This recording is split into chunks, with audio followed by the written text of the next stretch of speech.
వెంకటేశాయ. నరేశ్వర నమస్కృత సురేశ్వర పురస్కృత గోవింద గోవింద. త్రైవిష్టపాధిప గురోరపి మాననీయౌ త్రైకాలికస్థితియుతౌ మనసాపనీయౌ త్రైవిద్యవేదితృవిచారితమానమేయౌ శ్రీవేంకటేశ చరణౌ శరణం ప్రపద్యే అని మహత్తమ హృదంతర నిరంతర నివాసి అయిన శ్రీనివాస పరమాత్మని పాదారవిందాలను శ్రద్ధగా పట్టుకుని ప్రార్థించుకుంటూ శ్రీశుకుల వారు ఉపదేశం చేసిన శ్రీమద్భాగవతం యొక్క అధ్యయన కార్యక్రమాన్ని ప్రారంభించుకుందాము. యథాప్రకారం ఆచార్యుల వారితో కలిసి ప్రార్థనా శ్లోకాలను చదువుకుని మంగళాచరణం చేసుకుందాము. ఓం నమో వెంకటేశాయ. శ్రీ గురు ప్రార్థనా. గురుర్బ్రహ్మా గురుర్విష్ణు గురుర్దేవో మహేశ్వరః గురుః సాక్షాత్ పరం బ్రహ్మ తస్మై శ్రీ గురవే నమః. శ్రీనివాస ప్రార్థనా. సింహాచల నివాసాయ సింహస్కంధాయ దీవ్యతే సింహవాహాదిసేవ్యాయ శ్రీనివాసాయ తే నమః. అథ సంకల్పః. శ్రీమదాదివరాహ క్షేత్రే విరాజమానస్య నిత్యశుద్ధబుద్ధముక్తస్వభావస్య లీలాగృహీతవిగ్రహస్య శ్రీపద్మావతీ జానేః అనుగ్రహేణ అస్మాకం సర్వేషాం బుద్ధిశుద్ధ్యర్థం విద్యాభివృద్ధ్యర్థం భక్తిజ్ఞానవైరాగ్యాది తదనుకూల సర్వసంపత్సమృద్ధ్యర్థం శ్రీపరమేశ్వర ప్రీత్యర్థం శ్రీమద్భాగవత పాఠం కరిష్యామహే. అస్య శ్రీమద్భాగవత స్తోత్ర మహామంత్రస్య నారద ఋషిః బృహతీ ఛందః. శ్రీకృష్ణః పరమాత్మా దేవత బ్రహ్మ బీజం భక్తిశక్తిః జ్ఞానవైరాగ్యే కీలకం అస్మాకం శ్రీమద్భగవత్ప్రసాదసిద్ధ్యర్థే పాఠే వినియోగః.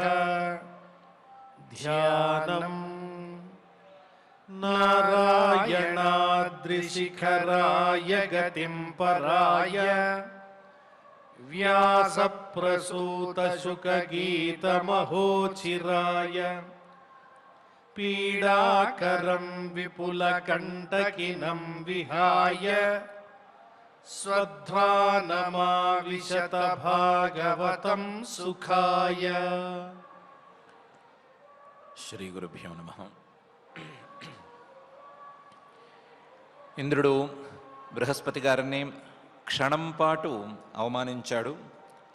ఆ అవమానం కూడా పెద్ద అవమానమేమీ కాదు మన దృష్టిలో అయితే. ఆయన వస్తున్నప్పుడు లేచి నుంచోలేదు, ఆయనకి స్వాగతం పలకలేదు.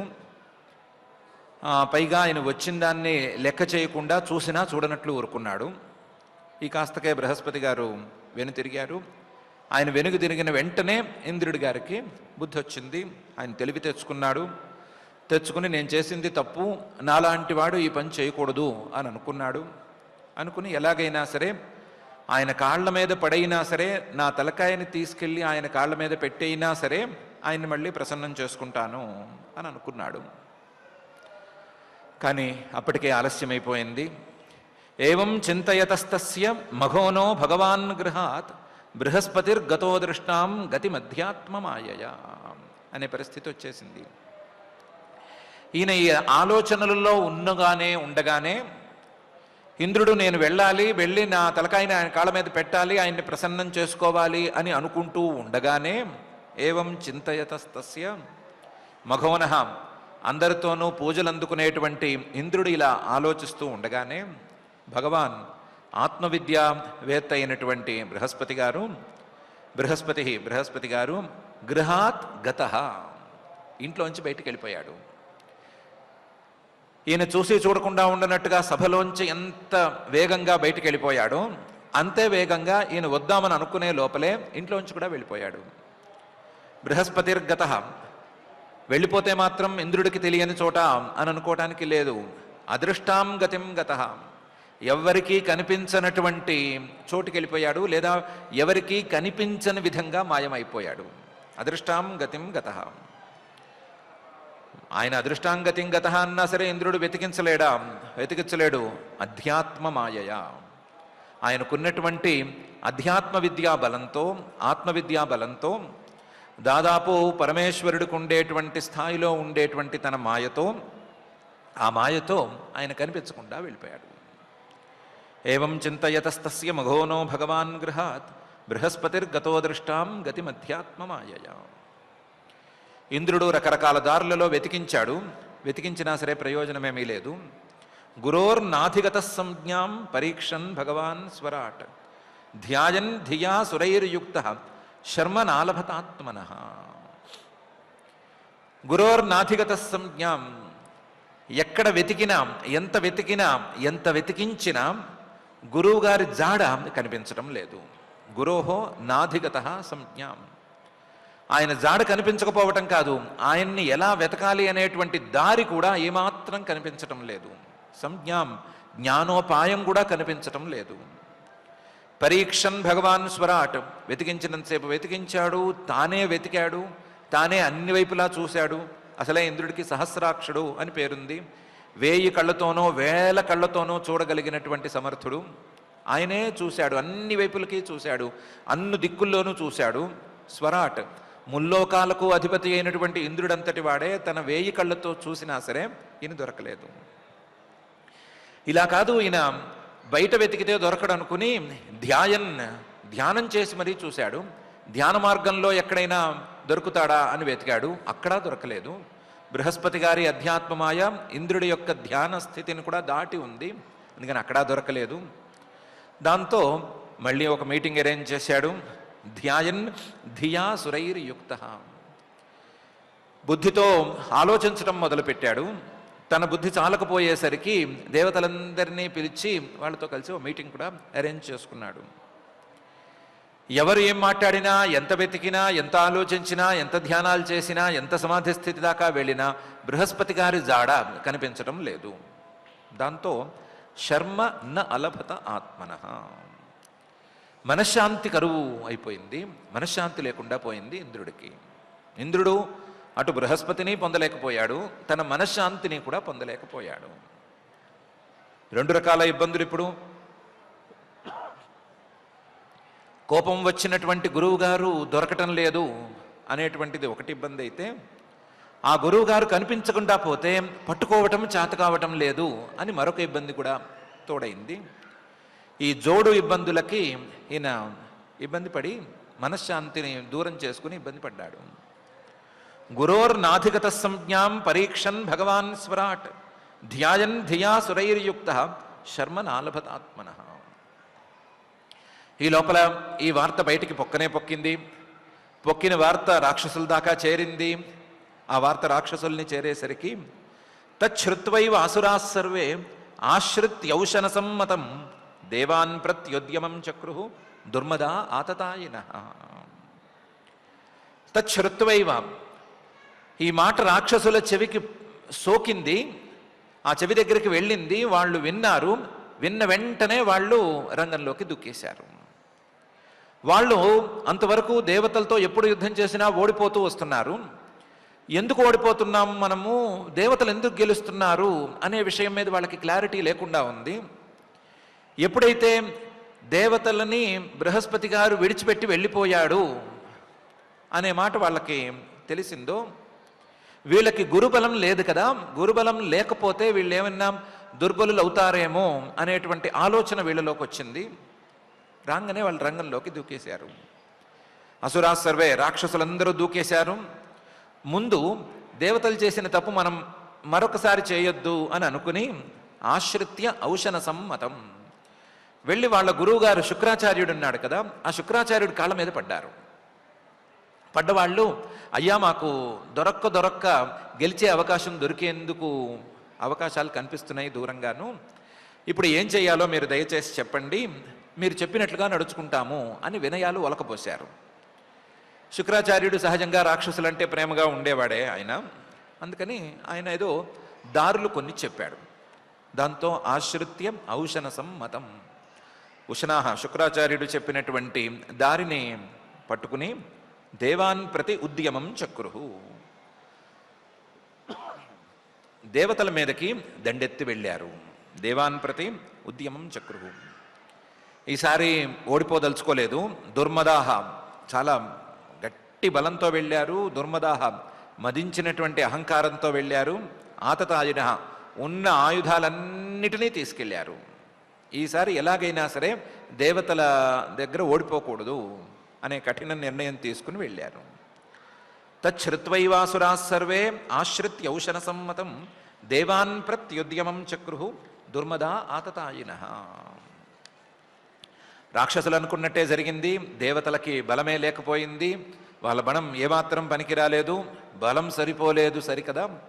రాక్షసులు వేసిన ఆయుధాలను కాచుకోవటం కూడా దేవతల వల్ల కాలేదు. తైర్విసృష్టేషుభిస్తీక్ష్ణై భిన్నాంగోరుబాహవ బ్రహ్మాణం శరణం జగ్ముహు సహేంద్ర నతకంధరా.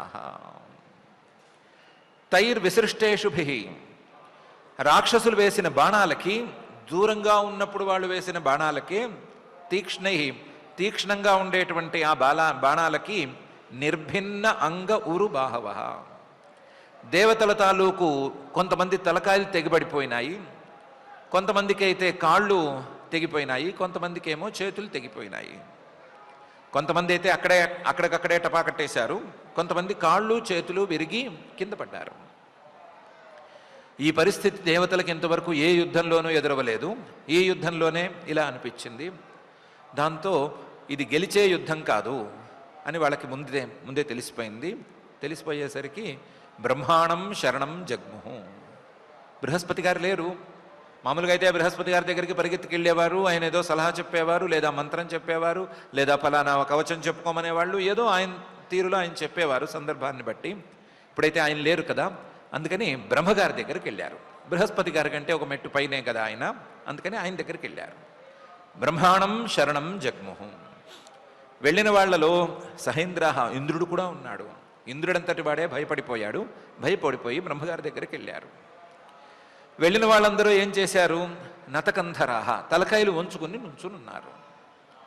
బ్రహ్మగారికి విషయం చెప్పలేరు, అలాగని ఈ ఇబ్బందిని ఆయన తప్ప మరొకరు తీర్చగలరు అని అనుకోలేరు. అందుకని తలకాయలు వంచుకుని బ్రహ్మగారి ముందు నుంచునున్నారు. తైర్విసృష్టేషుభిస్తీక్ష్ణై నిర్భిన్నాంగోరు బాహవ బ్రహ్మాణం శరణం జగ్ముహు సహేంద్ర నతకంధరాః. తాంస్తథాభ్యర్థితాన్ వీక్ష్య భగవాన్ ఆత్మభూరజః కృపయా పరయా దేవః ఉవాచ పరిసాంత్వయన్. దేవతల్ని ఇలా చూసేసరికి పాపం బ్రహ్మగారికే దయ కలిగింది, ఆయనకే జాలేసింది. ఏమిటి, అందరినీ దాదాపు రాక్షసులు కొట్టేశారు. వీళ్ళు వచ్చిన వాళ్ళు కూడా రాక్షసులతో ఏదో ఒక దెబ్బ తిన్నవాళ్లే అయి ఉన్నారు. తాంస్తథా అభ్యర్థితాన్, రాక్షసులు నలిపేస్తే వచ్చేసిన వాళ్ళు వీళ్ళు. ఇలాంటి వాళ్ళు ఇలాంటి స్థితిలో వీళ్ళని ఎప్పుడూ చూడలేదు అని అనుకున్నాడు ఆయన. వీక్ష్య, అలాంటి వాళ్ళని చూసి భగవాన్ సర్వ సమర్థుడైనటువంటి ఆత్మభూ స్వయంభువైనటువంటి అజహ బ్రహ్మగారు కృపయా పరయా చాలా జాలిపడ్డాడు. ఆ జాలితో దేవ, అందరికీ ప్రభువైనటువంటి బ్రహ్మగారు, ఇంద్రుడితో సహా అందరికీ పూజ్యుడైనటువంటి ఆ బ్రహ్మగారు పరిసాంత్వయన్ ఉవాచ, ముందు సాంత్వన వాక్యాలను పలికాడు. తాంస్తథాభ్యర్థితాన్ వీక్ష్య భగవాన్ ఆత్మభూరజ కృపయా పరయాదేవ ఉవాచ పరిసాంత్వయన్. ముందు ఇంద్రుడితో మాట్లాడలేదు. ఇంద్రుడితో మాట్లాడకుండా చుట్టూ ఉన్నటువంటి దేవతల్లో పెద్ద మనుషులతో మాట్లాడారు. బ్రహ్మోవాచ, బ్రహ్మగారు వాళ్ళతో అన్నారు, అహోబత సురశ్రేష్ఠా హి అభద్రం వః కృతం మహత్ బ్రహ్మిష్ఠం బ్రాహ్మణం దాంతం ఐశ్వర్యాన్నభ్యనందత. ఏమయ్యా, పెద్ద మనుషులు ఉన్నారు మీరు చుట్టూను, రాజుగారు సింహాసనం మీద కూర్చున్నాడు, ఆయన మీద ఏదో తెల్ల గొడుగు పట్టారు, వింజామరలు వీస్తున్నారు, అన్నీ బాగానే ఉన్నాయి. మీరందరూ ఆయన్ని పొగుడుతూ ఆయన్ని పాడు చేయటానికి కూర్చున్నారే తప్ప మీలో ఒక్కరు కూడా ఆ సమయానికి అక్కడ బృహస్పతి గారు వచ్చారు, అయ్యా బృహస్పతి గారు వచ్చారు పెద్ద మనిషి, మీరు లేచి నుంచోవాలేమో అని ఎందుకు అనలేకపోయారు? అహోబతం, ఇంత మహానుభావులు, ఇంత పెద్ద మనుషులు, శ్రేష్ఠులు. ఎవరికి శ్రేష్ఠులు? సూర్యులకి, దేవతలకే శ్రేష్ఠులు. మామూలు వాళ్ళకి శ్రేష్ఠులు అవుతారు. మామూలు వాళ్ళకంటే దేవతలు శ్రేష్ఠులు అనుకుంటే ఆ దేవతల్లోకెల్లా కూడా శ్రేష్ఠులు మీరు. అలాంటి వాళ్ళు ఈయనకి ఈ సలహా ఎందుకు ఇవ్వలేకపోయారు? అహోబత, చాలా పెద్ద అనర్థం జరిగింది కదా దీనివల్ల. అహోబత, మీ శ్రేష్ఠత్వం కూడా పోయింది కదా ఇలాంటి సలహా ఇవ్వలేనందుకు. ఇలాంటి సందర్భంలో కూడా రాజుగారికి భజన బ్యాచ్ లాగా పనిచేస్తున్నందుకు మీకు పేరు పోయింది కదా. అభద్రం వః కృతం మహత్, చాలా అమంగళం మీకు దాపురించింది కదా, పెద్ద అమంగళం ఇది. గురువు విడిచిపెట్టి వెళ్ళిపోవటము, గురువు గారి జాడ కానరాకపోవటము అనేది చాలా పెద్ద అమంగళము. అలాంటి అమంగళం మీకు దాపురించింది కదా, దానికి కారణం మీరే కదా, చుట్టుపక్కల ఉన్నవాళ్ళు. ఆయన ఒకవేళ ఏదో కాస్త ఐశ్వర్యం మదంతో కళ్ళు మూసుకొని క్షణం పాటు ఉన్నా మీరు హెచ్చరించాలి కదా పెద్ద మనుషులు, ఎందుకు హెచ్చరించలేదు? మామూలుగా బ్రాహ్మణుని చూస్తేనే దండం పెట్టాలంటారు కదా, అందులోనూ బ్రహ్మిష్టం, వేద విద్యావేత్త కనుక వస్తే అతన్ని ఖచ్చితంగా గౌరవించాలంటారు కదా. అందులోనూ బ్రహ్మిష్టం, బ్రహ్మ విద్యనే తెలుసుకున్నవాడు, బ్రహ్మ విద్యావేత్త కనుక వస్తే ఖచ్చితంగా లేచి ఎదురేగి నమస్కారం చేసి తీరవలసిందే అంటారు కదా. దాంతం, ఏ రకమైన అహంకారం లాంటివి ఏవీ లేనివాడు గనక వస్తే వాడికి సాగిలపడాలి అని అంటారు కదా. అలాంటిది ఈ గుణాలన్నీ ఉన్న మీ గురువే వచ్చినప్పుడు, మీకు కూడా గురువే వచ్చినప్పుడు మీరు ఎందుకు ఆయన్ని గౌరవించలేకపోయారు? పోనీ ఇంద్రుడు గౌరవించలేదు, వదిలేద్దాము. ఇంద్రుడికి మీరు సలహా చెప్పలేకపోయారు, దాన్ని కూడా వదిలేద్దాము. మీలో ఎవరైనా ఒక్కరైనా లేచి ఆయన్ని ఎందుకు గౌరవించలేకపోయారు? మీలో ఎవరో ఒకళ్ళు వెళ్ళి ఆయనకి స్వాగతం అని చెప్పి ఉండొచ్చు కదా. మీరే ఎవరైనా ఒక్కళ్ళైనా ఎదురు వెళ్ళి ఆయన్ని తీసుకొచ్చి కూర్చోబెట్టి ఉండొచ్చు కదా. మీరు కూడా ఎందుకు వెళ్ళలేకపోయారు? అంటే ఈ ఐశ్వర్యం తాలూకు మదం ఇంద్రుణ్ణే కాదు, మిమ్మల్ని కూడా చేరింది. ఐశ్వర్యాత్ నాభ్యనందత. మీరు కూడా ఆ రాజుగారు చుట్టూ చేరి ఆ రాజుగారికి ఉండేటువంటి వైభవాలన్నీ మావే అని అనుకుంటూ, ఆయన్ని పొగుడుతూ కాలక్షేపం చేస్తూ, ఆయన ఇచ్చేవేవో తీసుకుందామని అనుకుంటూ బృహస్పతి గారిని మర్చిపోయారు, గురువు గారిని మర్చిపోయారు. కాబట్టి తప్పు మీది కూడా. కేవలం ఇంద్రుడి మీదే తప్పు లేదు, ఇంద్రుడిని ఒక్కడనే బ్లేమ్ చేయకూడదు, మిమ్మల్ని కూడా చేయాలి అని అన్నారు. అహోబత సురశ్రేష్ఠా హి అభద్రం వః కృతం మహత్ బ్రహ్మిష్ఠం బ్రాహ్మణం దాంతం ఐశ్వర్యాన్నభ్యనందత.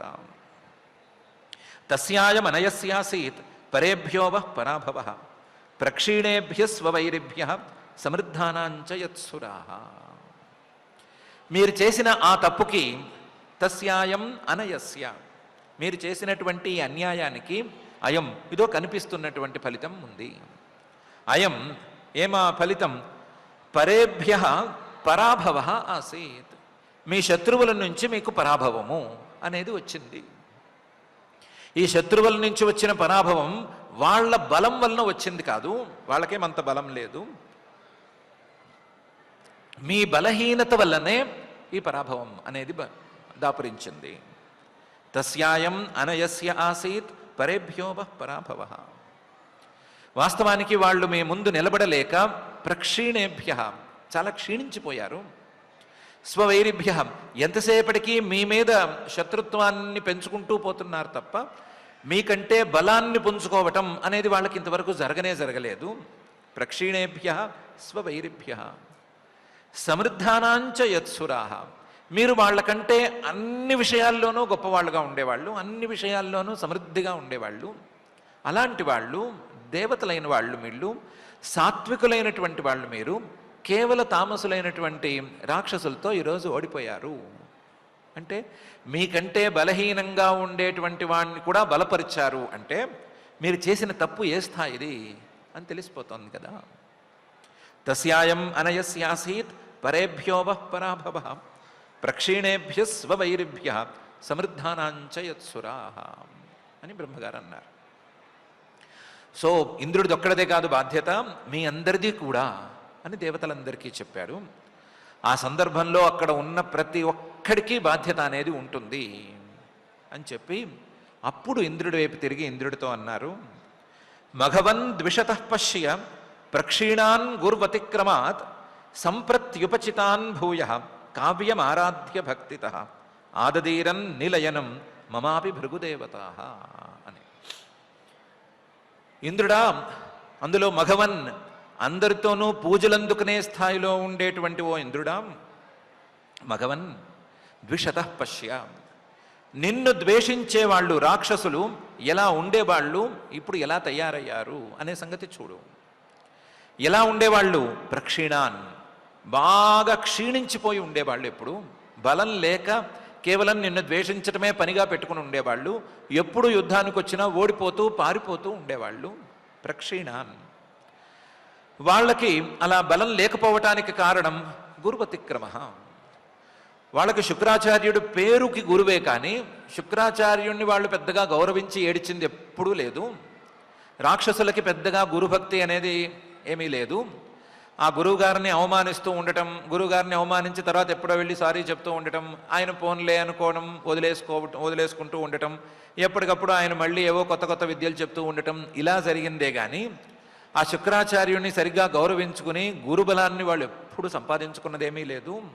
గురువతిక్రమాత్ ప్రక్షీణాన్, వాళ్ళ యొక్క ఆ బలహీనత గురువతిక్రమం వలననే వచ్చింది వాస్తవానికి. కానీ ఎప్పుడైతే నువ్వు తప్పు చేశావో, గురు బలం లేకుండా నువ్వు క్షీణించిపోయావు అనేటువంటి వార్త వాళ్ళకి చేరిందో, అప్పుడు సంప్రతి వెంటనే వాళ్ళు ఏం చేశారు? కావ్యం ఆరాధ్య భక్తితః, కావ్యం ఆ శుక్రాచార్యుణ్ణి పట్టేసుకున్నారు. పట్టుకుని ఆయన్ని భక్తితః ఆరాధ్య, ఆ క్షణాన్ని ఏదో భక్తి తెచ్చేసుకుని ఆయన్ని ఆరాధించేశారు. ఆరాధించేసరికి భూయ ఉపచితాన్, వాళ్ళకి నీకంటే బలం ఎక్కువైపోయింది, నీకంటే సమృద్ధులైపోయారు. ఇంతకుముందు వాళ్ళు ఎలా ఉండేవాళ్ళు, ఇప్పుడు వాళ్ళు ఎలా తయారయ్యారు. ఇంతకుముందు నువ్వెలా ఉండేవాడివి, ఇప్పుడు నువ్వెలా తయారయ్యావు అని రెండు చూసుకో. ఇప్పటికిప్పుడు చూస్తే, పరిస్థితులు చూస్తే వాళ్ళని ఎదుర్కోవటం నా వల్ల కూడా అయ్యే పని కాదు అని అనిపిస్తోంది. వాళ్ళకున్నటువంటి గురుబలానికి నేను కూడా ఆగను. ఆదదీరన్ నిలయనం మమాపి, వాళ్ళు గనక ఇప్పుడు బ్రహ్మలోకం మీదకి దాడి చేస్తే నాకున్న ఒకే ఒక తామర పువ్వుని వాళ్ళు లాగేసుకోవటమే, నేను కూర్చునే ఈ తామర పువ్వుని వాళ్ళు లాగేసుకుని వాళ్ళ లోకంలో పెట్టేసుకోవటమే అనే పరిస్థితి ఉంది. ఆదదీరం నిలయనం మమాపి, నేను కూర్చునే తామర పువ్వును కూడా లాక్కెళ్ళేంత బలం వాళ్ళకుంది. ఆ బలం భృగుదేవతా, శుక్రాచార్యుడి వల్ల వాళ్ళకి సంప్రాప్తించింది. శుక్రాచార్యుణ్ణి దేవతలాగా, గురువుని దేవతలాగా వాళ్ళు తాత్కాలికంగానైనా ఉపాసిస్తున్నారు కాబట్టి వచ్చింది. వాళ్ళని ఎదుర్కోవటం నా వల్ల కాదు. మఘవన్ ద్విషతః పశ్య ప్రక్షీణాన్ గురువతిక్రమాత్ సంప్రత్యుపచితాన్ భూయ కావ్యం ఆరాధ్య భక్తితః ఆదదీరన్ నిలయనం మమాపి భృగుదేవతా అని అన్నాడు. అని త్రివిష్టపం కిం గణయంత్యభేద్య మంత్రా భృగూణాం అనుశిక్షితార్థాః న విప్ర గోవింద గవీశ్వరాణం భవంత్యభద్రాణి నరేశ్వరాణం అని సాకూతంగా ఒక మాట చెప్పాడు. వాళ్ళు ఒకవైపు నా తామర పువ్వునే పెరుక్కుపోతారు అని నేనే భయపడే పరిస్థితులుంటే, త్రివిష్టపం కిం గణయంతి, స్వర్గాన్ని వాళ్ళు ఏం లెక్క చేస్తారు? వాళ్ళు అభేద్యమంత్రాహ, ఆలోచనలన్నీ రహస్యంగా దాచుకున్నారు. ఆలోచనలతో పాటు ఈ యుద్ధకాలంలో చేయవలసినటువంటి మంత్రానుష్ఠానాలన్నిటినీ అభేద్యంగా చేసి పెట్టుకున్నారు. అందులో భృగూణాం అనుశిక్షితార్థాః, భృగు వంశానికి చెందినటువంటి శుక్రాచార్యుడు గురువుగా ఉండి వాళ్ళకి శిష్యులుగా వాళ్ళని స్వీకరించి వాళ్ళకి మార్గదర్శనం చేస్తూ ఉంటే, ఆ మార్గదర్శనంలో తాత్కాలికం కావచ్చు, ఇప్పటికిప్పుడు జరిగి ఉండొచ్చు, రాటు తేలిపోయి ఉన్నవాళ్ళు, శుక్రాచార్యుడికి శిష్యులుగా ఉన్నవాళ్ళు, ఆయన చెప్పిన మంత్రానుష్ఠానాన్ని, ఆయన చెప్పిన సలహాలని పాటిస్తున్న వాళ్ళు, ఇలాంటి వాళ్ళు స్వర్గాన్ని ఏం లెక్క చేస్తారయ్యా, వాళ్ళు నా బ్రహ్మలోకం మీదకి దాడి చేయకపోతేనే గొప్ప అన్నట్టుంది. త్రివిష్టపం కిం గణయంత్యభేద్య మంత్రా భృగూణాం అనుశిక్షితార్థాః. ఇప్పుడు వాళ్ళని ఎదుర్కోవటం నా వల్ల కూడా కాదు, ఎందుకంటే వాళ్ళకి గురుబలం అనేది వచ్చేసింది. న విప్ర గోవింద గవీశ్వరాణం భవంత్యభద్రాణి నరేశ్వరాణం. బ్రాహ్మణుల మీద భక్తి కానీ, విద్యావేత్తలైనటువంటి గురువుల మీద భక్తి కానీ, గోవిందుడి మీద భక్తి కానీ, గోమాతల మీద కానీ భక్తి కానీ ఉన్నట్లయితే, వీళ్ళే పరదేవతలుగా పెట్టుకుని ఉపాసించుకునే వాళ్ళకి విప్ర గోవింద గవీశ్వరాణం నభవంత్యభద్రాణి, అమంగళాలు రావు, అమంగళాలు వాళ్ళని దరిచేరవు. నరేశ్వరాణం, వాళ్ళు గనక రాజులైతే వాళ్ళ దగ్గరికి ఏ రకమైనటువంటి అమంగళము రాదు. ఇప్పుడు వాళ్ళేమో రాక్షసులేమో వాళ్ళ గురువుగారైనటువంటి శుక్రాచార్యుడి మీద భక్తిగా ఉన్నారు, ఆయన బలం వాళ్ళ మీద పనిచేస్తోంది కాబట్టి ఇప్పుడు వాళ్ళని మనం ఏం చేయలేము అని చెప్పారు. కొంచెం సాకూతంగానే మాట్లాడారు. నేను చేయగలిగిందేమీ లేదు, ఇప్పుడు వాళ్ళకి బలం ఎలా వచ్చిందో అలాగే బలం తెచ్చుకోవటం ఒక్కటే దారి అనే మాట కూడా ఇందులోనే ఉంచారు. ఇప్పుడు వాళ్ళకి బలం విప్రగోవింద గవీశ్వరాణం అనే దాంట్లో ఒకదాంతో వచ్చినట్లయితే, నువ్వు 3 రకాలుగాను, ఒకవైపు విప్రుల మీద, మరొక వైపు గోవిందుడి మీద, ఇంకొక వైపు గోమాతల మీద భక్తిని పెంచుకుని వాళ్లను సేవించుకుని వాళ్ళ ద్వారా అనుగ్రహాన్ని పొంది నువ్వు బలాన్ని పుంజుకోవచ్చు అనేటువంటి సూచన కూడా చేశారు. న విప్ర గోవింద గవీశ్వరాణం భవంత్యభద్రాణి నరేశ్వరాణం అనే మాటలు. త్రివిష్టపం కిం గణయంత్యభేద్య మంత్రా భృగూణాం అనుశిక్షితార్థాః న విప్ర గోవింద గవీశ్వరాణం భవంత్యభద్రాణి నరేశ్వరాణం. అందువల్ల మీరు ఇప్పుడు తలకాయలు ఉంచుకుని నా ముందు నుంచుంటే పని జరిగేదేమీ కాదు.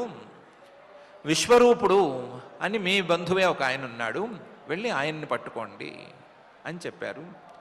తద్విశ్వరూపం భజతాశు విప్రం తపస్వినం త్వాష్ట్రమథాత్మవంతం సభాజితోర్థాన్ స విధాస్యతే వః యది క్షమిష్యధ్వం ఉతాస్య కర్మ అని చెప్పారు. అందువల్ల తత్ విశ్వరూపం, విశ్వరూపుడు అనేటువంటి మహానుభావుడు ఉన్నాడు కదా, ఆయన్ని విప్రం, ఆయన విద్యావేత్త మహాజ్ఞాని, ఆయన్ని భజత, ఆయన్ని ఇప్పుడు చేరండి, ఆయన్ని సేవించుకోండి, ఆయన్ని ప్రసన్నం చేసుకోండి. ఆయన తపస్వి, చాలా తపస్సంపన్నుడు. ఆయన ఇలాంటి వ్యవహారాల్లోకి వచ్చేవాడు కాడు, ఎప్పుడో ఏకాంతంగా కూర్చొని తపస్సు చేసుకునేవాడు. ఆయన మీకు పరిచయం లేనివాడు కాదు. త్వష్ట ప్రజాపతి గారి అబ్బాయి. అథ ఆత్మవంతం, ఆయన ఆత్మవాన్ అంటే ఆత్మవిద్య కూడా ఉన్నటువంటి వాడు. బృహస్పతి గారి స్థాయి కాకపోయినా ఆయనకి కాస్తంత దగ్గరలోనైనా ఉన్నవాడు ఆయన, ఆత్మవాన్. కాబట్టి ఆయన్ని ముందు శరణు వేడండి. ఆయన్ని శరణు వేడండి అంటే మళ్ళీ లోపలికి వెళ్ళి స్వర్గంలో కూర్చుని మీటింగ్స్ వేసుకుని దాని మీద ఏదో ప్రొసీడింగ్స్ తీసుకుని లాక్కుని పీక్కుని ఆలస్యం చేయొద్దు. అథ ఉన్నవాళ్ళు ఉన్నట్లుగా అక్కడికి వెళ్ళి ఆయన్ని పట్టుకోండి. ఇప్పుడు మీకు వేరే దారి లేదు, వెంటనే ఈ పని చేయండి. అథ వెంటనే చేయండి. సభాజితోర్థాన్ సవిధాస్యతే వః. ఆయన్ని గనక మీరు గౌరవించుకున్నట్లయితే, ఆయన్ని గౌరవంగా మీరు పిలిచినట్లయితే మీకు కావలసిన పనులన్నీ ఆయన చేసి పెడతాడు. అర్థాన్ విధాస్యతే, మీరు ఏం కోరితే ఆ కోరికను తీర్చగలిగిన సామర్థ్యం ఉన్నవాడు ఆయన. కాకపోతే ఒక చిన్న పేచీ ఉంది ఆయనతోనూ. యది క్షమిష్యధ్వం ఉతాస్య కర్మ. ఆయన పనులు కొంచెం తేడాగా ఉంటాయి అక్కడక్కడ. ఆయన తల్లి వైపు నుంచి చూస్తే రాక్షసులకి బంధువు, తండ్రి వైపు నుంచి చూస్తే మీకు దేవతలకు బంధువు. ఆయనకి తల్లి వైపు వారన్నా కూడా ఇష్టం ఉంది, తండ్రి వైపు వారన్నా కూడా ఇష్టం ఉంది. కాబట్టి ఒకవేళ కొన్ని సందర్భాలలో ఆయన రాక్షసుల వైపు పక్షపాతాన్ని చూపించవచ్చు, లేదా వాళ్లకు కూడా లాభదాయకంగా ఉండేటట్లు ఏమైనా పనులు చేయొచ్చు. అలాంటి పనులు చేసే స్వభావం ఆయనకుంది. దాన్ని గనక యది క్షమిష్యధ్వం, మీరు గనక క్షమించగలిగితే, దాన్ని ఒప్పుకోగలిగితే, దాన్ని ఓర్చుకోగలిగితే, ఆయనకున్నటువంటి అసుర పక్షపాతాన్ని మీరు కాస్త భరించగలిగితే ఆయన మీరు చెప్పినట్లు చేస్తాడు, మీకు కావాల్సినవన్నీ చేసి పెడతాడు అన్నారు. ఇందులోనే మడత బయటపడిపోయింది. ఆయన దేవతలకు ఉపకారం చేస్తాడు కానీ రాక్షసులకు ఉపకారం చేయడు అనే మాట లేదు. అది ఆయనతో వచ్చిన చిక్కు. మీరు ఆ చిక్కును చూసుకోవాల్సిందే, ఆయన తప్ప ప్రస్తుతానికైతే వేరే గతి లేదు అని చెప్పేశారు. తద్విశ్వరూపం భజతాశు విప్రం తపస్వినం త్వాష్ట్రమథాత్మవంతం సభాజితోర్థాన్ స విధాస్యతేవ యది క్షమిష్యధ్వముతాస్య కర్మ అని. దాని తర్వాత ఏం జరిగింది అనే విషయాన్ని శ్రీశుక ఉవాచ. త ఏవముదితారాజన్ బ్రహ్మణా విగతజ్వరాః ఋషిం త్వాష్ట్రముపవ్రజ్య పరిష్మజ్య ఇదమబ్రువన్. బ్రహ్మగారిలా చెప్పారో లేదో, త ఏవం ఉదితాః, బ్రహ్మగారు చెప్పిన మాటలు ఈ దేవతలందరూ విన్నారు. విన్నవాళ్ళు విన్నట్లుగా బ్రహ్మణ ఉదితాః, బ్రహ్మగారు ఈ చెప్పిన మాటలన్నీ రాక్షసులు విని, రాజన్ ఓ పరీక్షిత్తు, విగతజ్వరాః, ముందు తమకున్నటువంటి సందేహాలని, తమకున్నటువంటి చింతలన్నిటినీ వదులుకున్నారు.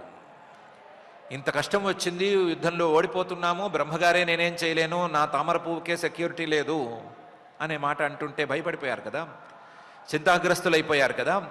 ఆ స్థితి నుంచి ఒక్క క్షణం బయటపడిపోయారు. విగతజ్వరాః, వాళ్ళకున్నటువంటి ఈ చింతాజ్వరం పోయింది, దొరికింది కదా ఏదో ఒక ఆసరా అని అనిపించింది.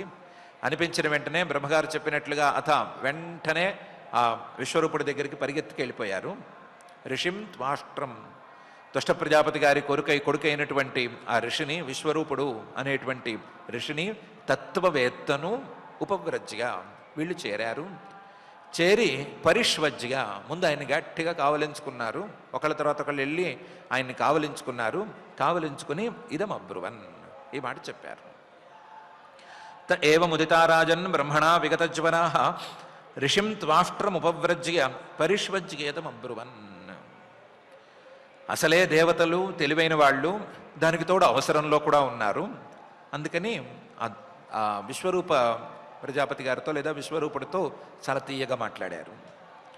దేవా ఊచు వయం తే తిథయః ప్రాప్తాః ఆశ్రమం భద్రమస్తుతే కామః సంపాద్యతాం తాత పితॄణాం సమయోచితః అని మొదలుపెట్టి అన్నారు.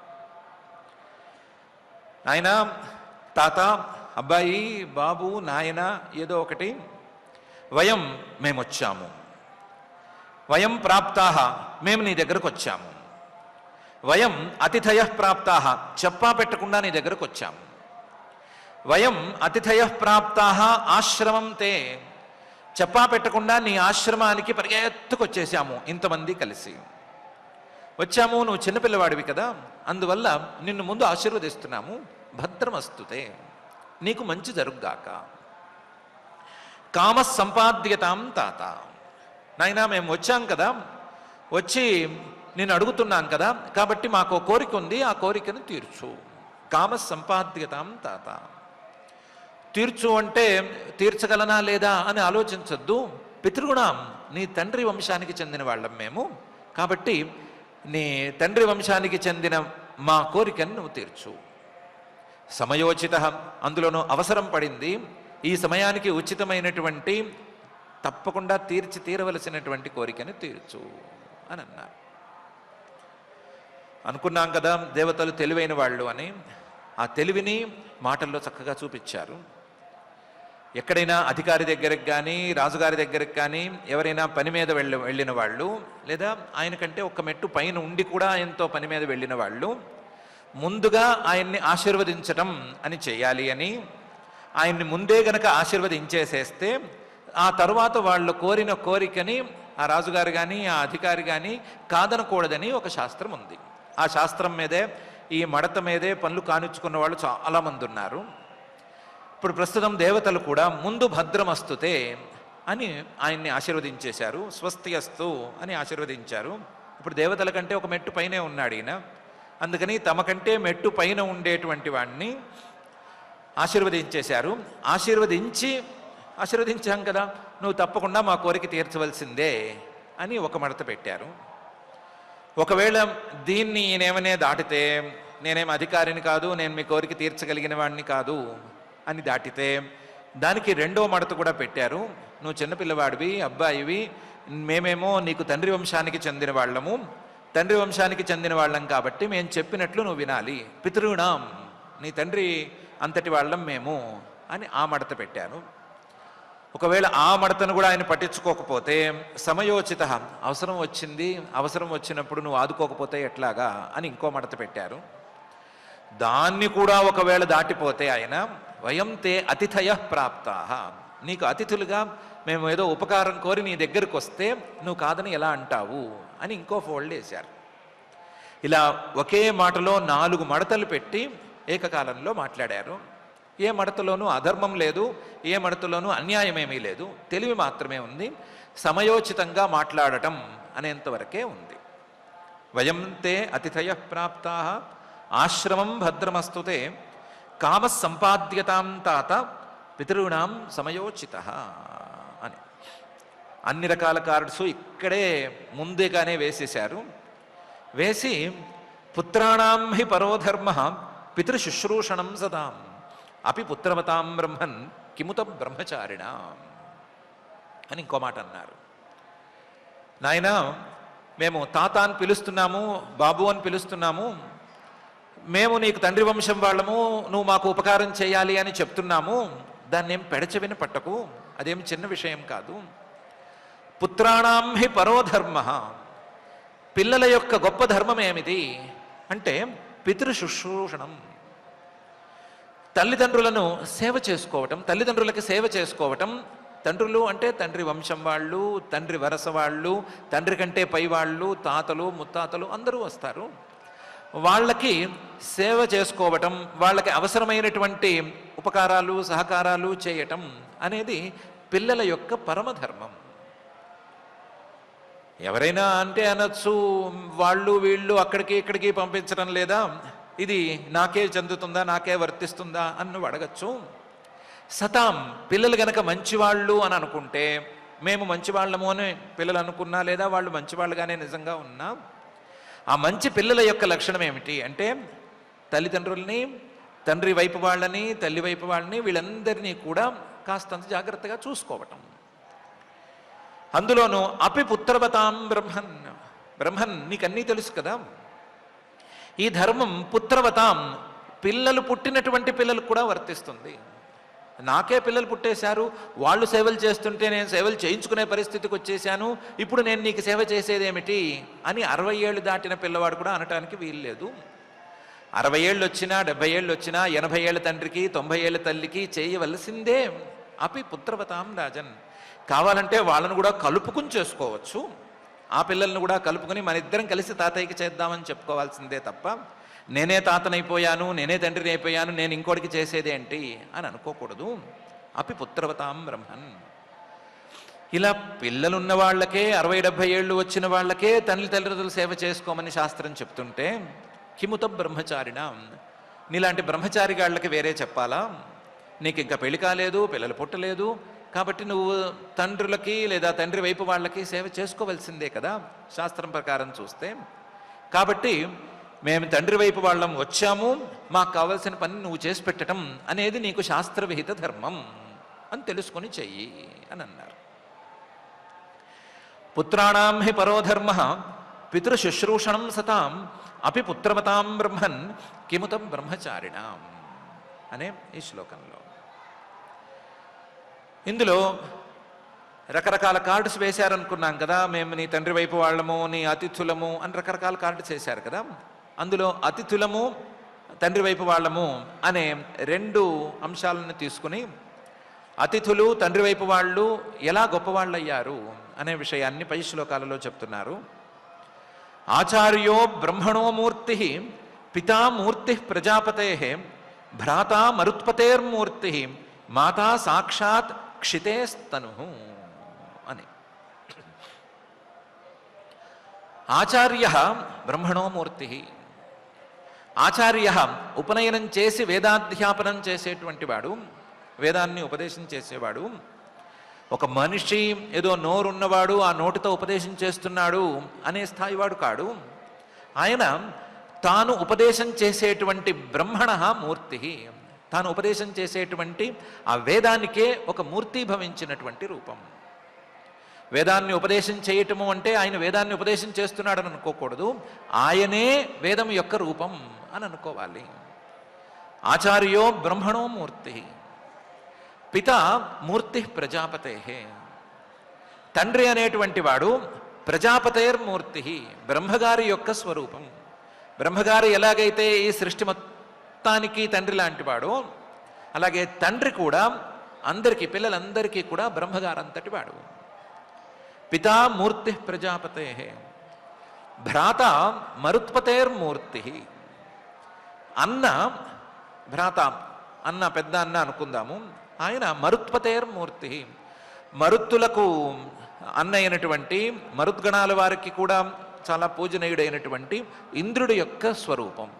భ్రాత మరుత్పతేర్మూర్తి, మాత సాక్షాత్ క్షితేస్తను.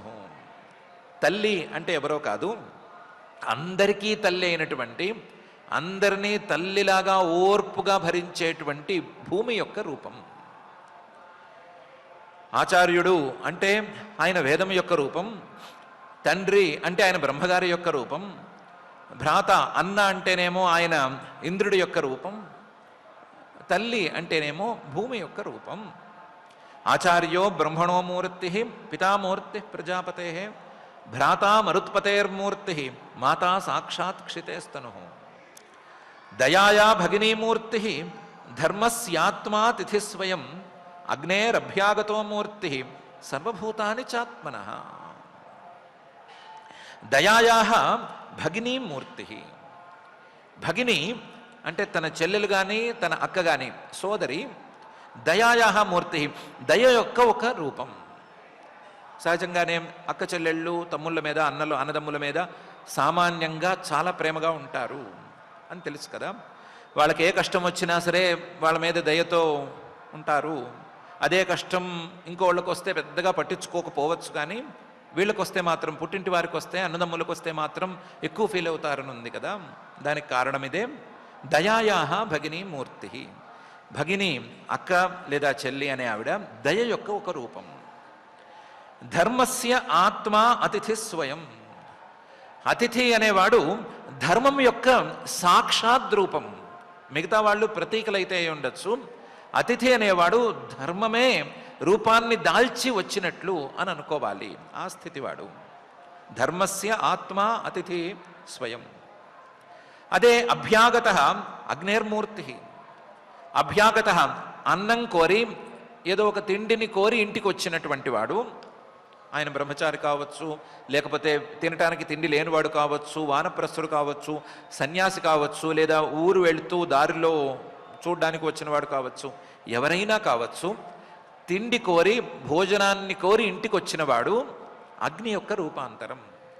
ఆయన గనక వెంటనే భోజనం పెట్టకపోతే, అగ్నికి భోజనం పెట్టకపోతే ఆయన ఎలాగైతే కాల్చేస్తాడో, ఈ అభ్యాగతుడు కూడా అలాగే కాల్చేస్తాడు. అగ్నేరభ్యాగతో మూర్తి, సర్వభూతాన్ని చాత్మనః. భూతాలన్నీ ఆత్మనః, పరమాత్మ యొక్క రూపాలు. లేదా భూతాలన్నీ ఆత్మనః, నీ యొక్క రూపాలే. నీ యొక్క స్వస్వరూపమే పరమాత్మ అయితే ఆ పరమాత్మ యొక్క రూపాలు నీ రూపాలు అవ్వకుండా పోయినాయా? కాబట్టి సర్వభూతాన్ని చాత్మనః, భూతాలన్నీ నీ యొక్క లేదా పరమాత్మ యొక్క రూపాలు అని ఈ 2 శ్లోకాల్లో చెప్పారు. ఇక్కడ కూడా చాలా జాగ్రత్తగా ఒకవైపు ధర్మం చెప్పారు, మరొక వైపు కావాల్సింది కూడా చెప్పారు. మేము ఇప్పుడు కష్టంలో ఉన్నాము. మేము కష్టంలో ఉన్నాము అంటే మేమేదో కష్టంలో ఉన్నాము, నువ్వు సుఖంగా ఉన్నావు అని అనుకోకూడదు కదా. నువ్వు అన్ని రూపాలు నా యొక్క రూపాలే, భగవంతుడి యొక్క రూపాలే అని అనుకుంటే నీ యొక్క రూపాలమైనటువంటి మాకు కష్టం వస్తే నీ కష్టం వచ్చినట్లే కదా. కాబట్టి నీ కష్టం నువ్వు తీర్చుకో అనే తీరులోనైనా అర్థం చేసుకో. లేదా అభ్యాగతులమై అతిథులమై వచ్చాం కదా, వచ్చిన వాళ్ళం మేము ఎలాంటి వాళ్ళం, ధర్మమూర్తులము లేదా అగ్నిమూర్తులము, మా కోరిక తీర్చకపోతే నీకే ఇబ్బంది అవుతుంది అనే మాట శాస్త్రం చెప్తోంది కదా, కాబట్టి దాన్నైనా దృష్టిలో పెట్టుకుని చెయ్యి. వచ్చిన వాళ్ళం ఎవరము, నీకు అన్నల వరుస అయ్యేవాళ్ళము, తమ్ముళ్ళ వరుస అయ్యేవాళ్ళము, తండ్రుల వరుస అయ్యేవాళ్ళము, లేదా తాతల వరుస అయ్యేవాళ్ళము, లేదా తల్లుల వరుస అయ్యేటువంటి ఆడవాళ్ళు కూడా ఉన్నారు. వీళ్ళందరూ ఎవరి రూపాలు? ఓ ఆచార్యో బ్రహ్మణో మూర్తి, పితామూర్తి ప్రజాపతే, భ్రాత మరుత్పతేర్మూర్తి, మాత సాక్షాత్ క్షితేస్తను, దయాయా భగినీ మూర్తి. ఈ రూపాల వాళ్ళం. వచ్చిన వాళ్ళమందరము నీ దగ్గర రూపాల వాళ్ళమే, దగ్గర బంధువులమే. ఈ దగ్గర బంధువులమందరము కూడా ఆయా దేవతల యొక్క రూపాల వాళ్ళము. నువ్వు గనక మాకు కావలసిన ఈ ఉపకారం చేసి పెట్టకపోతే,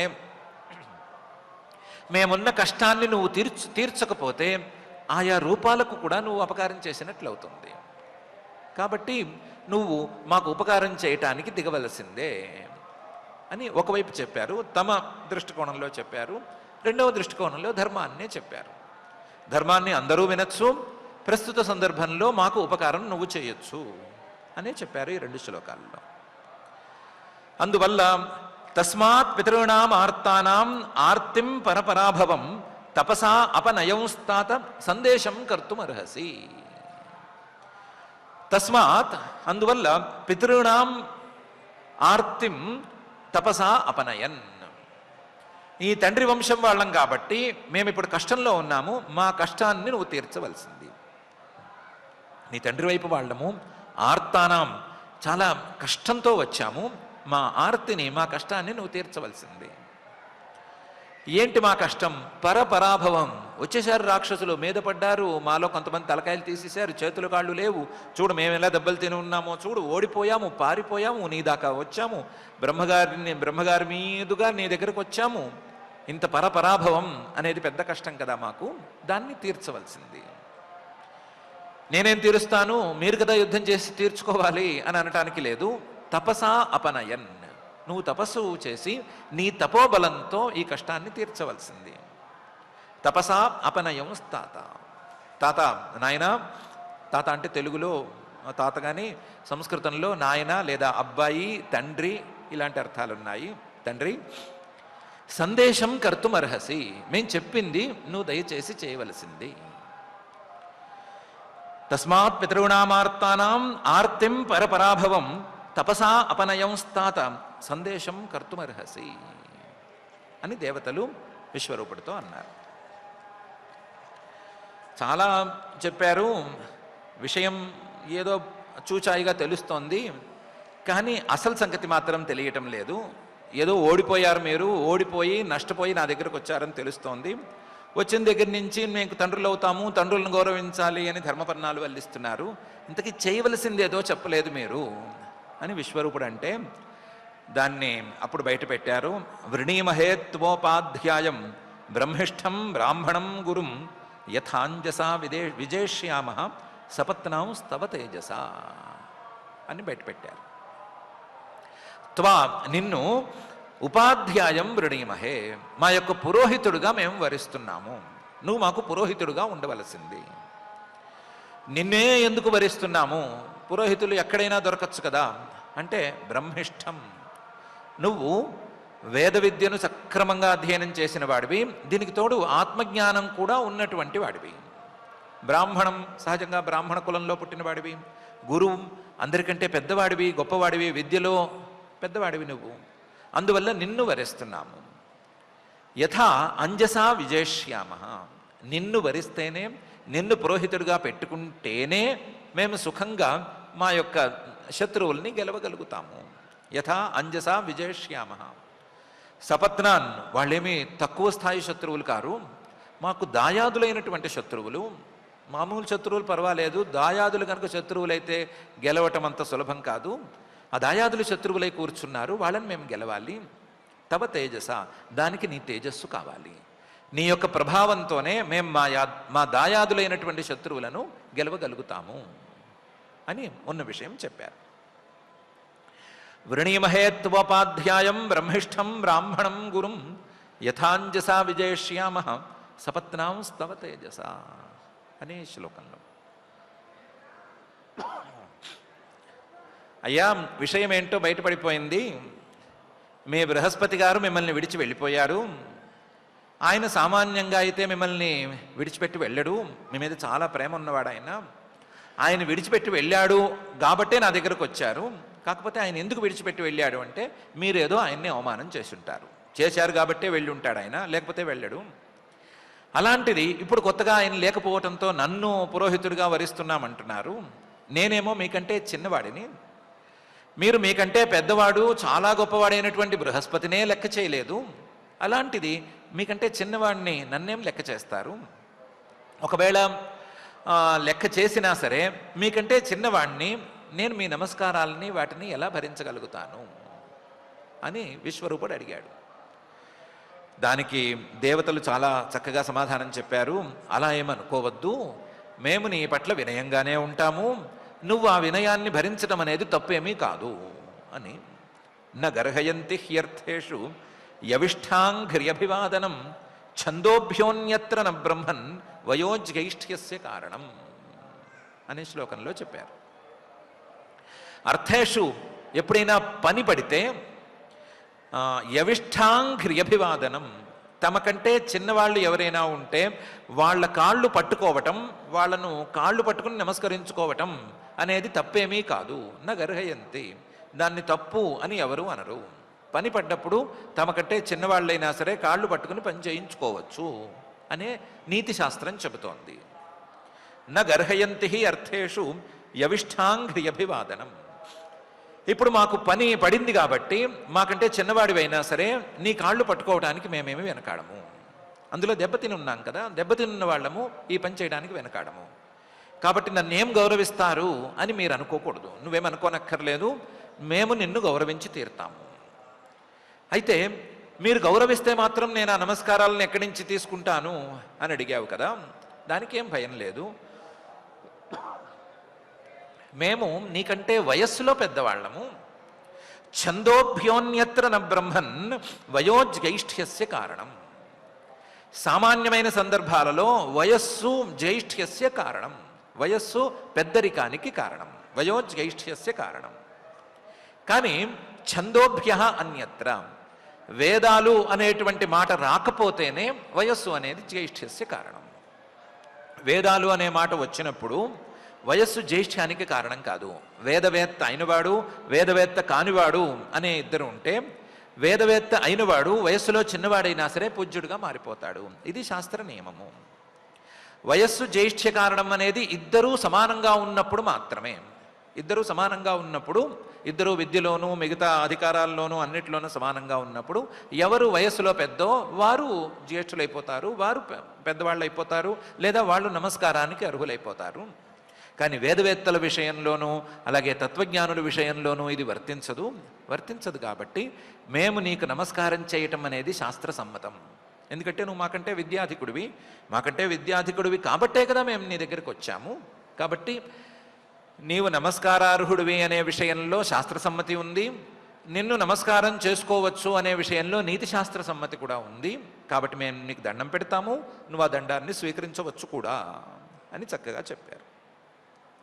న గర్హయంతి హ్యర్థేషు యవిష్ఠాంఘ్ర్యభివాదనం ఛందోభ్యోన్యత్ర న బ్రహ్మన్ వయోజ్యైష్ఠ్యస్య కారణం అనే శ్లోకంలో.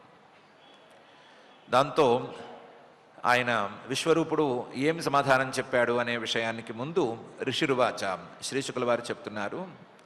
అభ్యర్థిత సురగణై పౌరోహిత్యే మహాతపా స విశ్వరూపస్థానా ప్రసన్న శ్లక్ష్ణయా గిరా అని. దేవతలు వచ్చారు, మొత్తం గుంపుల కింద వచ్చేశారు. సురగణై వచ్చిన వాళ్ళు అభ్యర్థిత, కాళ్ళ మీద పడి ఇంకా వేడుకోవటం ఒక్కటే మిగులు అనే స్థాయిలో వేడుకుంటున్నారు. కానీ వేడుకునేదేమో పౌరోహిత్యం చేయమని వేడుకుంటున్నారు. పౌరోహిత్యే, ఈయనేమో పౌరోహిత్యం చేసేటువంటి స్థాయివాడు కాడు, మహాతపాహ, చాలా పెద్ద తపస్సంపన్నుడైన. అలాంటి పరిస్థితుల్లో స విశ్వరూప, ఆ విశ్వరూపుడు త్వష్ట ప్రజాపతి గారి కొడుకైనటువంటి ఆ విశ్వరూపుడు తానాహ వచ్చిన దేవతలతో ఇలా అన్నాడు. అన్నవాడు ప్రసన్న, ఏమి మనస్సులో వేరే భావాలేం పెట్టుకోలేదు, మీకు అవసరం వచ్చేసరికి ఇప్పుడు వచ్చి సంబంధాలన్నీ తీస్తున్నారు అనే పిచ్చి మాటలు ఏం మాట్లాడలేదు. మీరు ఎంత బంధువులో వాళ్ళు అంతే బంధువులు నాకు, మీ తరపున నుంచుంటే వాళ్ళకు అపకారం చేసినట్లు అవుతుంది కదా అనే పిచ్చి మాటలు కూడా ఏం మాట్లాడలేదు.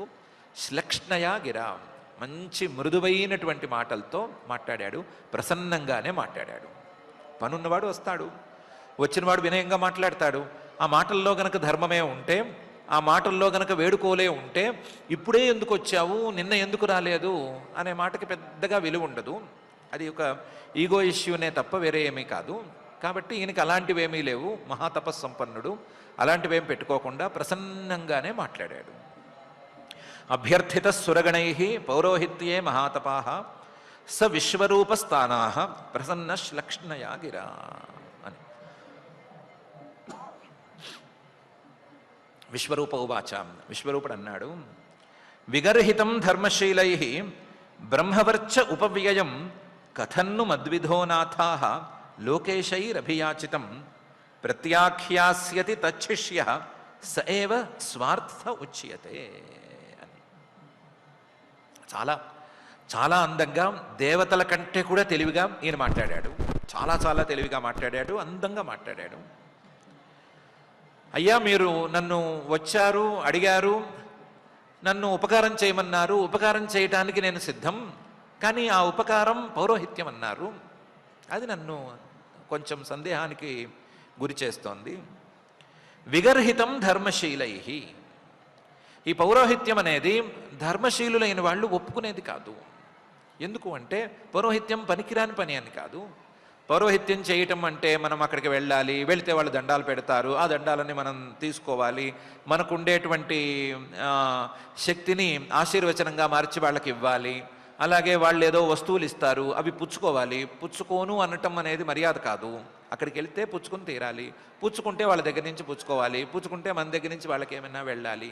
ఇవన్నీ కష్టాలు అని చెప్పి ధర్మశీల, ధర్మాన్ని పెంచుకుంటూ పోయే స్వభావం ఉన్నవాళ్ళు, ధర్మం అనేది రోజు రోజుకి ఇవి చెదపురుగులు పుట్ట పెడితే ఎలాగైతే రోజు రోజుకి పుట్ట పెరిగిపోతూ ఉంటుందో అలా ధర్మం పెరిగిపోతూ ఉండాలి అనుకునేవాళ్ళు. ఎంతసేపటికి పుట్ట పెరుగుతూ ఉండటమే తప్ప తరగటం అనేది ఉండకూడదు అని అనుకునేవాళ్ళు ఇలాంటి వాటిని ఒప్పుకోరు. విగర్హితం ధర్మశీలై. అందులోనూ బ్రహ్మవర్చ ఉపవ్యయం, మనకు ఉండేటువంటి బ్రహ్మవర్చస్సుని ఇది లాగేస్తుంది, పౌరోహిత్యం అనేది లాగేస్తుంది. బ్రహ్మవర్చస్సు అంటే విద్య ద్వారా, తపస్సు ద్వారా తెచ్చుకున్నటువంటి ఒక తేజస్సు. ఆ తేజస్సుని ఇప్పుడు చెప్పుకున్నటువంటి విధానాల్లో ఉండే పౌరోహిత్యం లాగేస్తుంది. అది క్రమక్రమంగా వ్యయం అయ్యేటట్లు చూసేస్తుంది, తేజస్సు తరిగిపోతూ ఉంటుంది. ఇలాంటి తేజస్సు తరిగించేటువంటి పౌరోహిత్యాన్ని పుట్టలు పెట్టుకోదలుచుకున్న వాళ్ళు ఎవరు చేయకూడదు అని అంటారు. విగర్హితం ధర్మశీలై బ్రహ్మవర్చ ఉపవ్యయం. ఇలాంటి పౌరోహిత్యాన్ని కథన్ను మద్విధోనాథ, నాలాంటి వాడు ఎలా చేస్తాడు? నేను కూడా పుట్టల కింద ధర్మాన్ని పెంచుకుందామని, గుట్టల కింద పెంచుకుందామని చూస్తున్నవాడిని. ఇలాంటి వాడిని నా బ్రహ్మవర్చస్సుకే వ్యయం అనేది ఏర్పడుతుంది అనుకుంటే నేను ఎందుకు దిగుతాను? పోనీ దిగకుండా ఉందామా అని అనుకుంటే లోకేశైరభియాచితం, లోకపాలకుడు ఇంద్రుడు అంతటి వాడే స్వయంగా దిగొచ్చాడు, మిగతా లోకపాలకులందరూ వచ్చారు. వాళ్ళందరూ వచ్చి మాకు బలం చాలటం లేదు, అగ్ని అంతటి వాడు, వాయువు అంతటి వాడు, వరుణుడు అంతటి వాడు, ఇంద్రుడు అంతటి వాడు, యమధర్మరాజు గారే వచ్చారు, అందరూ వచ్చి మాకు బలం చాలట్లేదు, నువ్వు రావాలి, నువ్వు ముందుండి నడిపించాలి, అప్పుడే మాకు బలం చాలుతోంది అని యాచిస్తుంటే, అడుగుతూ ఉంటే కాదని ఎలా అనగలను? కథన్ను మద్విధోనాథ ప్రత్యాఖ్యాస్యతి. ఇంత ఆలోచన ఉన్నా సరే, ఎంత ఆలోచన, నాకున్న తేజస్సంతా తరిగిపోతుంది అనే ఆలోచన ఉన్నా సరే, సాక్షాత్తు లోకపాలకులే వచ్చి అడుగుతుంటే కాదని ఎలా అనగలను? అందులోనూ తచ్చిష్య, వచ్చిన వాళ్ళు మీరేమన్నారు?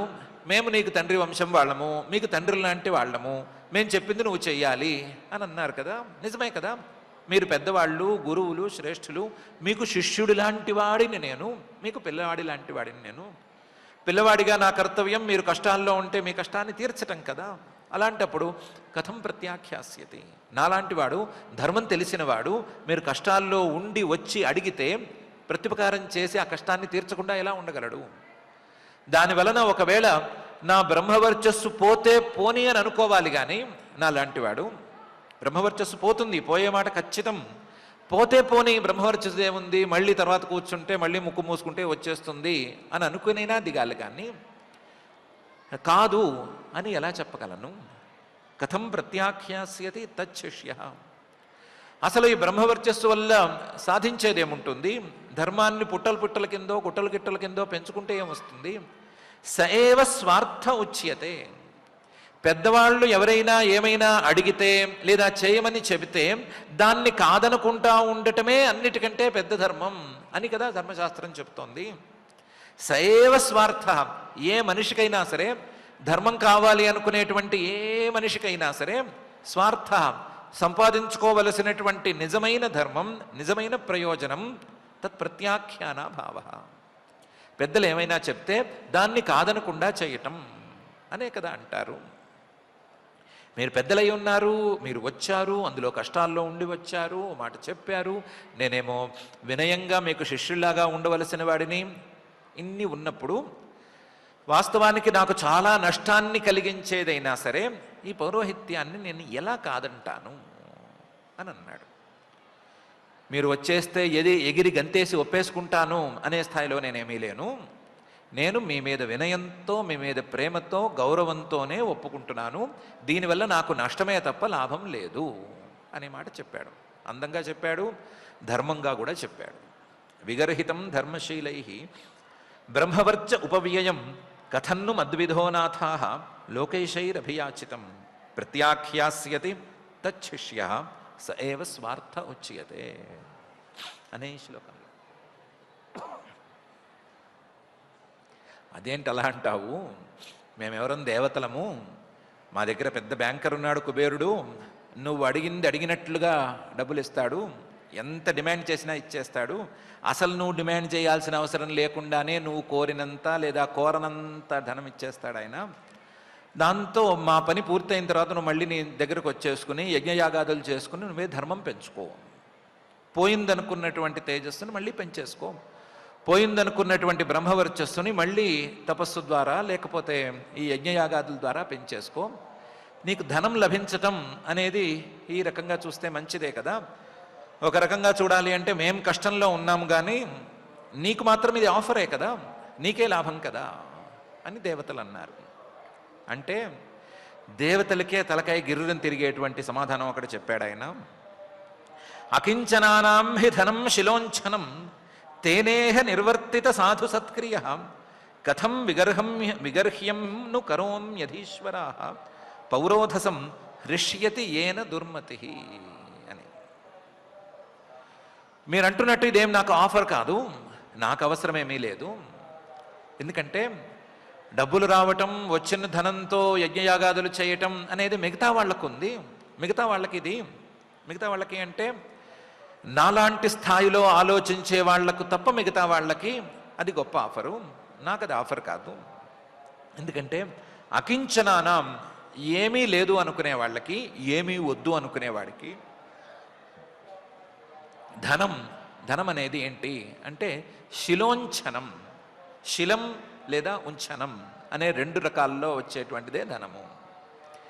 శిలం అంటే పంట పండిన తర్వాత, కోతలు పూర్తయిపోయిన తర్వాత ఆ కోతలు కోసినటువంటి ధాన్యపు వీటిని, మూపుల్ని తీసుకెళ్ళిపోతారు.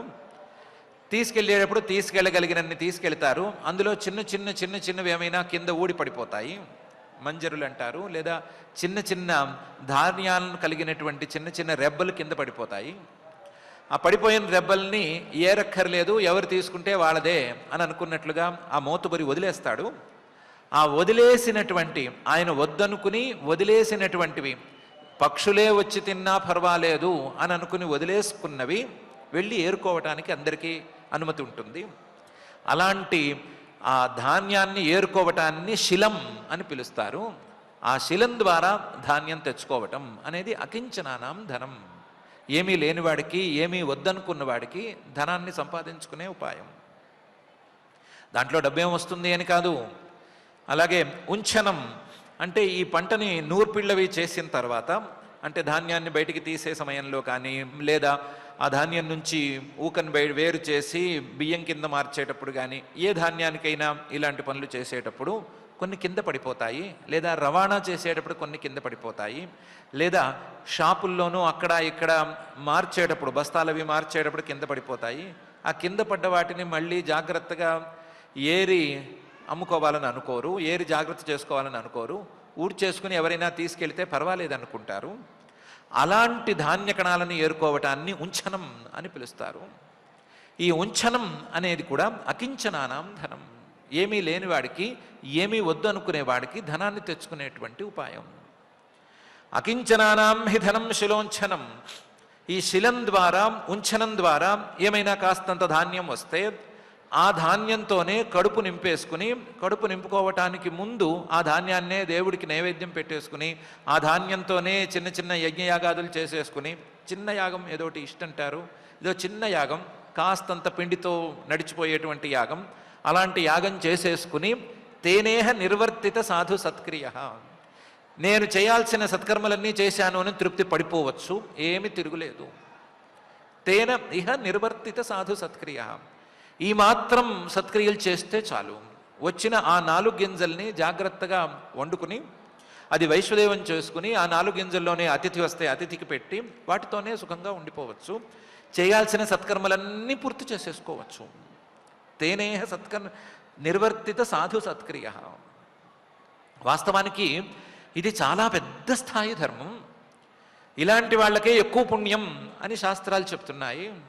అలాంటప్పుడు మీ దగ్గరికి నేను రానేలా, మీకు పౌరోహిత్యం చేయనేలా, మీరు ఇచ్చిన ధనం నేను తీసుకోనేలా, ఆ ధనంతో చాలా పెద్ద పెద్ద దక్షిణలు ఇచ్చి నేను యజ్ఞయాగాదులు చేయనేలా? కథం విగర్హ్యంని కరోమ్యధీశ్వర. మీరందరూ చాలా పెద్ద సంపన్నులు, అధీశ్వర, ఒక్కొక్క దిక్కుకి అధిపతులు. ఎవరి దగ్గర చూసినా సరే చాలా పెద్ద సంపద ఉంది, ఎవరు తలుచుకున్నా సరే నాలాంటి వాడిని నిండా ముంచెత్తేయగలరు డబ్బుతోనూ. కానీ నాకెందుకు అది? విగర్హ్యంను కరోమ్యధీశ్వర. నాకు దొరికిన శాస్త్రం నాకు చెప్పినటువంటి, ఏమీ వద్దనుకున్న వాడికి చెప్పినటువంటి శిలంతోనో ఉంచలంతోనో, లేకపోతే అక్కడక్కడా పడిన మెతుకులు ఏరుకొచ్చే నేను సుఖంగా ఉండగలిగితే, వాటితోనే నేను సంపాదించుకోదలుచుకున్న ధర్మాన్ని నేను చేసుకోగలిగితే మీరిచ్చే డబ్బులు నాకెందుకండి? కథన్ విగర్హ్యంను కరోమ్యధీశ్వర. మీరిచ్చిన ఆఫరు దుర్మతి, ఆలోచన సరిగ్గా లేనివాడికి ఆఫరు. పౌరోధసం హృష్యతి ఏన దుర్మతి. మీరేదో ఎక్కువ డబ్బులు ఇచ్చేస్తారు అని ఆశపడి మీ దగ్గరికి రావాలి అంటే మతి అంతగా పనిచేయలేదు అని అనుకోవాలి. ఆలోచన సరిగ్గా లేనివాడికి అది ఆఫర్ అవ్వచ్చు, నాలాంటి వాడికి ఆఫర్ ఏమవ్వదండి. నేను ఆఫర్ అనుకుని మీకు చేయటం లేదు, మీరు పెద్దవాళ్ళు వచ్చి అడిగారు, వినయంగా నేను చేయవలసిన పని చేస్తున్నాను అనుకునే మీకు ఎస్ చెప్పానండి అని చెప్పేశాడు. దేవతలకే తలకై తిరిగిపోవాలి. మీరిచ్చే డబ్బులు, మీరిచ్చే వరాలు, మీరిచ్చే శక్తులు నాకు అక్కర్లేదు, నేను వాటిని ఎప్పుడో దాటిపోయాను, అవేమీ అక్కర్లేదు అని అకించన, ఇవేమీ లెక్కలేవు. దేవతలిచ్చే వరాలు కానీ, దేవతలిచ్చే సంపదలు కానీ ఇవేవీ లెక్కలేవు. వాటికంటే పై స్థాయిలో ఉండేదాన్ని మనం సాధించాలి. వాటికంటే పై స్థాయిలో ఏమీ లేకుండా ధర్మాన్ని సాధించే తీరు చూసుకోవాలి.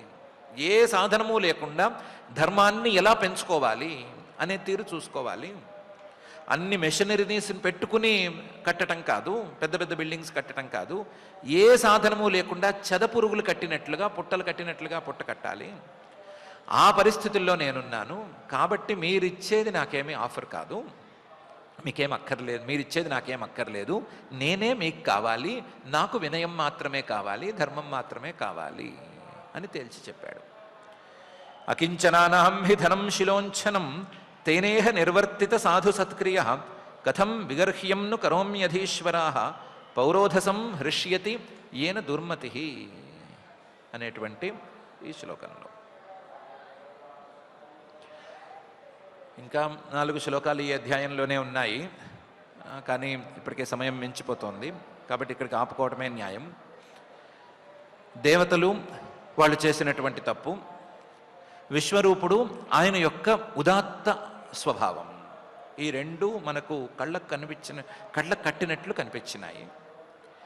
దేవతలు ఏదో చిన్న తప్పు చేసిన మాట వాస్తవమే. ఇప్పుడు ఇంద్రుడు తప్పు చేశాడు అనే మాట లేదు. బ్రహ్మగారు చెప్పిన తర్వాత దేవతలు అందరూ తప్పు చేశారు అని తేలిపోయింది.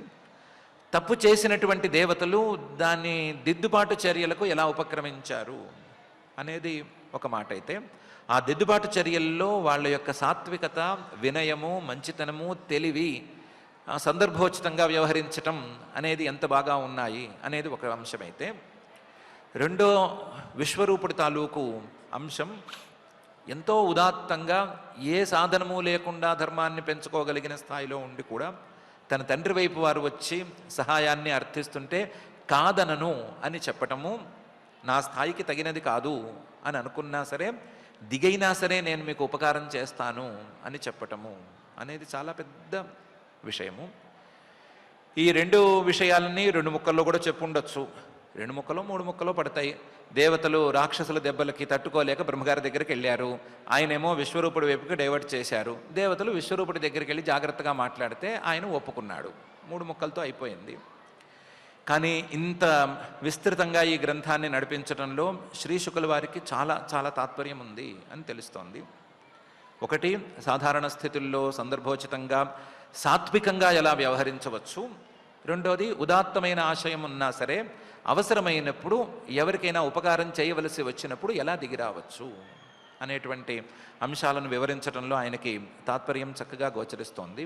కాబట్టి ఈ తాత్పర్యాన్ని మనం జాగ్రత్తగా మనసుకు ఎక్కించుకుందాము.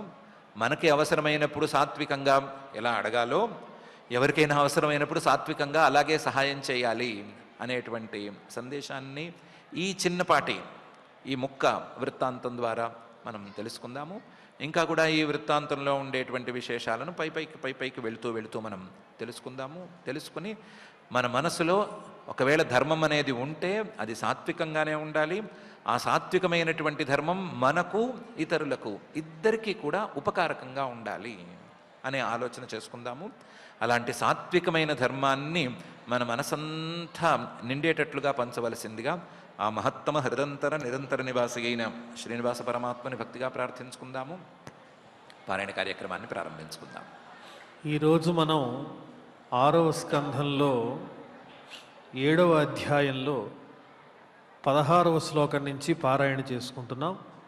అథ శ్రీమద్భాగవతే పారమహంస్యాం సంహితాయాం షష్ఠస్కంధే సప్తమోऽధ్యాయః ఏవం చింతయతస్తస్య మఘో నో భగవాన్ గృహాత్ బృహస్పతిర్గతో దృష్టాం గతిమధ్యాత్మమాయయా గురోర్నాధిగతః సంజ్ఞాం పరీక్షన్ భగవాన్ స్వరాట్ ధ్యాయన్ ధియా సురైర్యుక్తః శర్మనా లభతాత్మనః తచ్ఛ్రుత్వైవాసురాः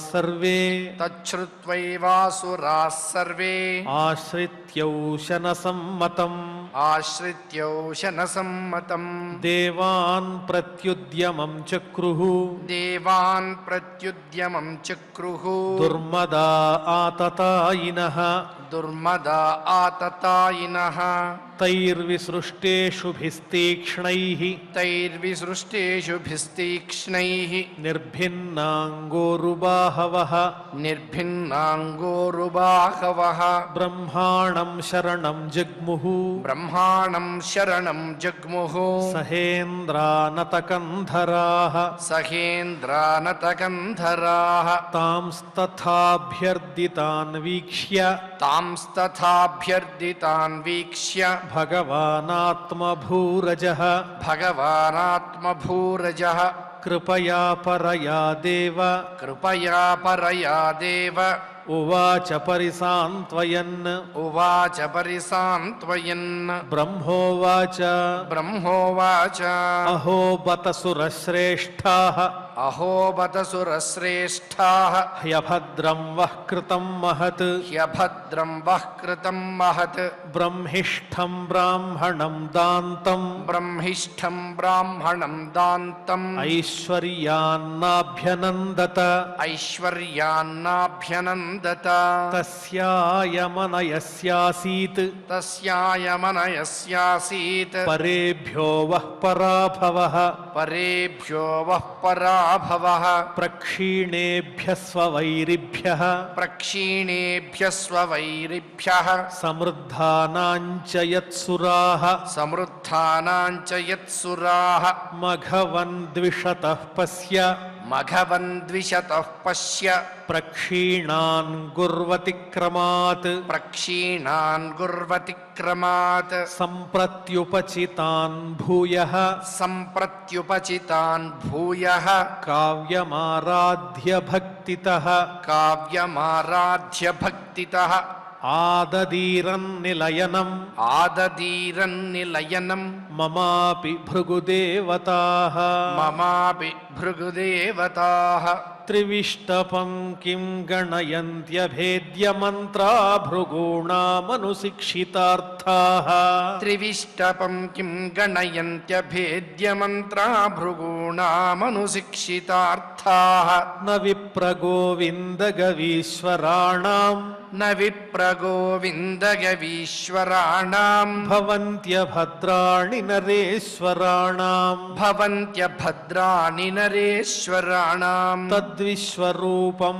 भजताशु विप्रं तद्विश्वरूपं भजताशु विप्रं तपस्विनं त्वाष्ट्रमथात्मवन्तं तपस्विनं त्वाश्रमथात्मवन्तं सभाजितोऽर्थान् सविधास्यते वो सभाजितोऽर्थान् सविधास्यते वो यदि क्षमिष्यध्वमुतास्य कर्म यदि क्षमिष्यध्वमुदास्य कर्म श्रीशुक उवाच श्रीशुक उवाच त एव मुदिता राजन् त एव मुदिता राजन् ब्रह्मणा विगतज्वराः ब्रह्मणा विगतज्वराः ऋषिं त्वाष्ट्रमुपव्रज्य ऋषिं त्वाष्ट्रमुपव्रज्य परिष्वज्येदमब्रुवन् परिष्वज्येदमब्रुवन् देवा ऊचुः देवा ऊजुः वयं ते तिथयः प्राप्ताः वयं ते तिथयः प्राप्ताः आश्रमं भद्रमस्तु ते आश्रमं भद्रमस्तु ते कामः सम्पाद्यतां तात कामः सम्पाद्यतां तात पितॄणां समयोचितः पितॄणां समयोचितः पुत्राणां हि परो धर्मः पुत्राणां हि परो धर्मः पितृशुश्रूषणं सतां पितृशुश्रूषणं सताम् अपि पुत्रवता ब्रह्मन् अपि पुत्रवतां ब्रह्मन् किमुत ब्रह्मचारिणां किमुत ब्रह्मचारिणाम् आचार्यो ब्रह्मणो मूर्तिः आचार्यो ब्रह्मणो मूर्तिः पिता मूर्तिः प्रजापतेः पिता मूर्तिः प्रजापतेः भ्राता मरुत्पतेर्मूर्तिः भ्राता